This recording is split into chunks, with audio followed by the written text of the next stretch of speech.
monument. I'm glad you're finally here. My name is Eileen Davis, and I'm a Bureau of Land Management here in Las Cruces volunteer. About 70 million years ago, scientists think that this volcano, these needles that we see right here behind us, were actually started with moving plates, and there's a hot source or a heat energy source underneath the surface of the earth, which heats up the magma and brings it up. When things get hot, they expand and the rock comes up. So it goes from a solid to a liquid, and of course moves up towards the surface. So you got to imagine this underground. All of this is under the surface of the earth. The tip of the iceberg, when it breaks the surface of the earth, just like when you open up a soft drink and it goes psh, and it releases that pressure, that's actually what happens. And that rock is called the La Cueva rock. That's actually the first part that comes out, and it's nice and light and tough. And then you have the lava flows. That's where the La Cueva tuff come from. Well, this is the group site, and it's supposed to seat about 50 people. Call the office, the BLM office, and you can rent it. I believe the fee is $50. Of course, schools, it's for free. And we manage how many schools come out and try to make sure that they get the experience they need by not having large groups, larger than what we think is appropriate. Right now we have like a bunny explosion. There's cottontails everywhere.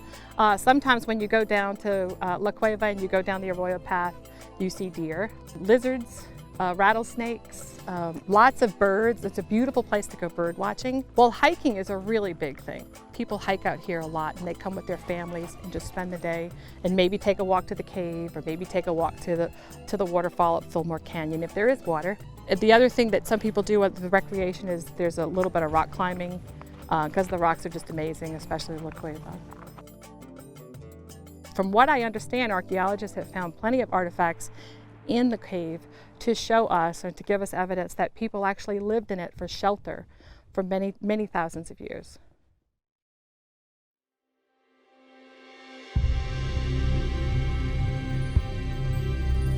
The story that most people like to hear is the one about the hermit, and his name was Agostini Giustiniani, and he lived in here in 1869.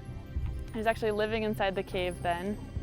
He had been born to noble parents in Italy, and he had trained for the priesthood, but I like to say to the kids, like most of us, he decided to rebel against his family, and instead of staying with the priesthood, he left Italy and traveled the world as a curandera, or a natural healer.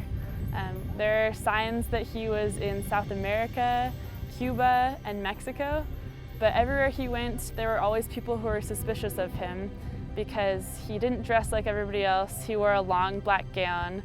He wouldn't really live with the rest of the community. He would only live up in caves or out in the middle of nowhere. And he wore this girdle of spikes around his waist to punish himself for his sins. So they were suspicious of him. In Mexico and Cuba, he was actually exiled by the government because they didn't trust what he was doing. And his travels took him up to North America, where we have evidence that he was in New York in 1859 because they took a portrait of him there. And then eventually he made his way down to New Mexico, and he was living here in this cave and helping the people in Las Cruces with his medicinal herbs. But again, even here, people were suspicious of what he was doing. And on the night of April 17th, 1869, his friends from Las Cruces came up to visit him, and they found that he had been murdered outside the cave. He had been hit over the head and stabbed in the back twice. We still don't know who did it, so it's a big mystery. And the theories are that the Native Americans did it because they were trying to protect their area around that time. But I think it's also possible that the cowboys did it, or the church, or even the government from the community. La Cueva is our most accessible trail at Dripping Springs, which is why we take the 4th graders on it for their field trips. The easiest way to do it is to park down at La Cueva parking lot. It's about a 1-mile round-trip hike, or about 2 kilometers. You go through this creosote mesquite shrub, up a small hill, and then back down, and it's a nice downhill, gradual hike back to the parking lot. Oh, the views are beautiful. And I love dreaming about the rocks and how the rocks have changed. I think the geology is the most fascinating for me. It's really the most fun. The most fun is when I'm out here with kids.